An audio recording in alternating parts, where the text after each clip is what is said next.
Honorable Mvouema, bonjour. Bonjour. Quelle analyse de fait faites-vous par rapport au choc de demain entre l'opposition et la majorité qui tiendront parallèlement une marche dans la ville? Mais comme vous le savez, nous sommes en face d'un pouvoir défaillant, un pouvoir en faillite, un pouvoir qui ne sait même pas se maintenir selon la volonté du peuple congolais.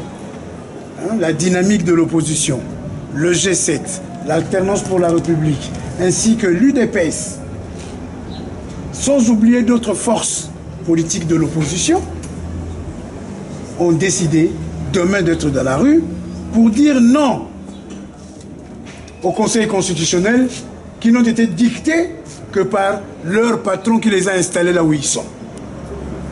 Et de dire non à M. Kabila et son pouvoir et son gouvernement. Assez de morts à Béni. Comment pouvez-vous être président de la République, passer vos nuits tranquillement, et le lendemain vous apprenez qu'il y a eu autant de massacres à Béni? Mais c'est grave. Sous d'autres cieux. D'ailleurs, c'est ce que Jean-Claude Mvouema avait proposé. Que le vice-premier ministre, ministre de l'Intérieur et Sécurité, se délocalise pour Béni. Que le ministre de la Défense se délocalise pour Butembo Lubero. Avec tous leurs services de répression et tout cela, qui ne regardent que l'opposition, les leaders politiques de la société civile, qui puissent au moins mettre fin à cela. C'est pour cela le peuple congolais sait là où il sera. Par rapport au Yébéla et par rapport au Oumela et à Bouzoba. Mais les autorités provinciales disent que l'arrêt de la Cour est opposable à tous. Comment est-ce que vous appelez la population à marcher? Dans quel objectif? Est-ce pour déstabiliser les institutions? Ils ont déstabilisé bien les institutions du Zaïre, qui étaient issues de la conférence nationale souveraine, qui les ont empêchés. Mais sauf cette fois-ci, c'est le peuple congolais qui ne veut pas. Là, c'était la rébellion. Là, c'était les laquais du Rwanda, de Burundi, de l'Ouganda, qui amenaient Laurent Désiré Kabila ainsi que sa troupe. Ils seront en face de nous. C'est là où un pouvoir devient un pouvoir bananier. Nous avons tracé notre chemin. Nous allons le faire. L'autorisation que l'hôtel de ville nous a donnée, je crois qu'ils en sont conscients, que nous serons là non plus pour admettre ce qui s'est passé à Ndjili, qu'ils envoient leurs bras armés, bras forts, pour venir déstabiliser l'opposition. Cette fois-ci, on y va en conséquence. Oti, match quata. D'accord.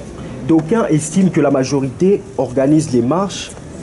D'aucuns estiment que la majorité va organiser la marche du 26 mai afin de déstabiliser celle de l'opposition. Est-ce que vous êtes du même avis? Le peuple congolais, c'est là où il sera. Là où il y a la passion, là où il y a le larme, là où il y a le deuil. Là où les gens ont besoin du partage.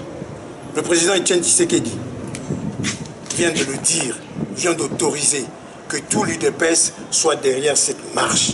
Le président Etienne Tshisekedi vient de lancer un appel depuis Bruxelles que toutes les forces progressistes qui sont contre le pouvoir établi par rapport à la révisitation constitutionnelle et aux pleurs de Béni Lubero, nous allons nous retrouver à Bruxelles pour prendre d'autres options. C'est de ça qu'on attendait depuis longtemps pour le président Tshisekedi. Il nous a appelés pour le mois de juin, on serrait toute l'opposition, la véritable bien sûr. Et nous allons voir comment nous pouvons aller. Mais ce qui se passe par rapport à nos adversaires, ça ne nous concerne pas. Nous avons appris ce matin des étudiants qu'on est parti leur donner $200, $200, $100, $100 et $50 pour être avec nous, pour causer ces genres de déstabilisation. Est-ce que vous en avez les preuves? Mais s'il n'y avait pas de preuves, je ne le dirais pas. D'accord. Votre réaction par rapport au mandat d'arrêt provisoire lancé contre Moïse Katumbi? Vous avez déjà vu dans un pays qu'on accuse quelqu'un de vouloir lancer un mercenariat dans un pays, vous laissez sortir tranquillement? Nos frères, les Diomi, les Mouyambo, les Christopher Ngoï, croupissent ici. On les a laissés partir. C'était un montage creux. Quand le général de l'Africom est arrivé, il leur a demandé les preuves.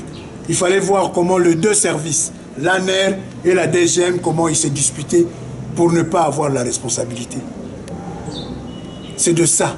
C'est un montage creux, un montage qui a démontré ses limites. Et l'autorisation. Le président Moïse Katumbi peut se faire soigner. Donc nous estimons que... Attaché à Moïse Katumbi afin de profiter de certaines de ses faveurs. Qu'est-ce que vous répondez à cela? Jean-Claude Vouemba a toujours été quelqu'un d'indépendant, financièrement, idéologiquement et politiquement. C'est depuis 2004 que je suis avec Moïse Katumbi. C'est depuis 2007. Je fais 3 fois par an les voyages à Lubumbashi pour l'association des aveugles que nous sommes ensemble en philanthropie avec le président Moïse Katumbi. Personne ne disait mot. Et aujourd'hui, ils veulent dire. Mais puis reculons en arrière. J'ai soutenu Jean-Pierre Bemba en 2006. Vous vous souvenez? Jean-Pierre Bemba n'avait pas d'argent. Il a donné à Vouemba 1000 $, 100 $. Jean-Pierre Bemba avait bien envoyé ses représentants candidats député national à Kassangoulou. Mais nous avons fait la campagne de Jean-Pierre Bemba ensemble. En 2011, c'est Jean-Claude Vouemba qui a mené la campagne de Etienne Tshisekedi dans le Bas-Congo. C'est le même Jean-Claude Vouemba qui a fait la motion incidentielle pour que Tshisekedi devienne le candidat commun. J'ai soutenu le président Etienne Tshisekedi. Est-ce que le président Etienne Tshisekedi m'a donné 1 franc? Le président Tshisekedi a envoyé un candidat à Kassangoulou contre Jean-Claude Vouemba, qui était d'ailleurs à l'époque avec Franck Diongo. Les gens qui soutenaient le plus l'UDPS et le président Etienne Tshisekedi. D'autres même se posaient même la question si on avait nos partis. Et nos partis, si se sont reculés un peu en arrière, parce qu'on avait foi, on a foi au président Etienne Tshisekedi. Est-ce qu'il m'a donné de l'argent? Jean-Claude Vouemba a été chef d'entreprise en Europe pendant 15 ans. Jean-Claude Vouemba est rentré au Congo. 1 année et demie après, il est député national, élu et réélu de Kassangoulou. Jean-Claude Vouemba n'a jamais eu une culture chez lui. Vous pouvez demander à tout le monde. Je ne demande jamais rien. Et je vais demander pourquoi. Quand bien même que moi-même je sors le matin pour aller travailler. D'accord. Dernière question. Si Moïse Katumbi utilise ce qu'il a comme possession que le bon Dieu lui a légué pour sa politique, ça, c'en est une autre chose. Mais elle s'enrichisse derrière quelqu'un. Entrevoyez-vous l'issue de ce dossier judiciaire? C'est-à-dire aujourd'hui, si Katumbi était arrêté, qu'est-ce que l'AR ferait? Est-ce qu'elle choisirait un autre candidat? Moïse Katumbi est parti voir le président Etienne Tshisekedi il y a 8 mois, 1 année. Lors de leur première rencontre, qu'est-ce que le président Moïse Katumbi a demandé au patron Etienne Tshisekedi? Éclairer notre long terme. Si, président, vous êtes candidat, je ne le serai pas. Sa candidature est conditionnée par rapport à la candidature du président Etienne Tshisekedi wa Mulumba. L'alternance pour la République, c'est une plateforme. Ce n'est pas une plateforme politique comme la dynamique de l'opposition, là où nous avons 2 objectifs. La non-révisitation de la Constitution par M. Kabila et amener le peuple congolais par la CENI aux élections. L'alternance pour la République, c'est une plateforme politique du chef de quartier, du villageois, chef de village, chef de groupement, bourgmestre, jusqu'à la présidence de la République. Si le candidat est Moïse Katumbi, nous continuerons. Si Moïse Katumbi dit que non, ça ne serait plus moi, ça serait quelqu'un d'autre. Mais l'alternance va continuer. Mais c'est une plateforme politique. Nous voulons que demain, l'alternance puisse avoir autant de députés pour que réellement le programme commun que nous allons faire. Le bien de l'alternance, c'est quoi? L'alternance a besoin d'avoir un programme commun de toute l'opposition. Et que la personne qui serait désignée après les primaires, parce que moi je crois dur comme fer aux primaires, à ce moment-là, il va conduire le pouvoir de l'opposition à travers un programme commun. Nous ne voulons plus les gens qui viennent avec leur programme de leur propre parti pour que demain, ils puissent nous en imposer. L'opposition est multiforme, il y a plusieurs tendances. Donc il faudrait que ce projet de programme de gouvernement soit l'émanation et l'œuvre de toute l'opposition. C'est-à-dire que si aujourd'hui Moïse Katumbi n'était plus candidat, se verrait arrêter par exemple, l'AR fait récent. Mais je vous dis que l'Alternance pour la République est une plateforme électorale dont nous avons un candidat qui est Moïse Katumbi, qui est candidat à la candidature. C'est simple, c'est comme Jean-Lucien Boussa avec les forces démocrates. Ils l'ont désigné comme candidat à la présidence de la République. Vital Kamerhe, tout l'UNC et alliés ne cesse de clamer haut et fort.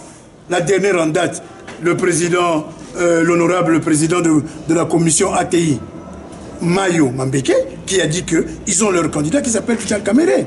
Le professeur Matungulu est candidat. Martin Fayilou, le président de l'ECD et coordonnateur du FAC, est candidat. Si demain, le Moukoulumpa, il dit que oui, je suis candidat, en ce moment-là, les ambitions vont se taire. Honorable Vouemba, merci. C'est moi qui vous remercie.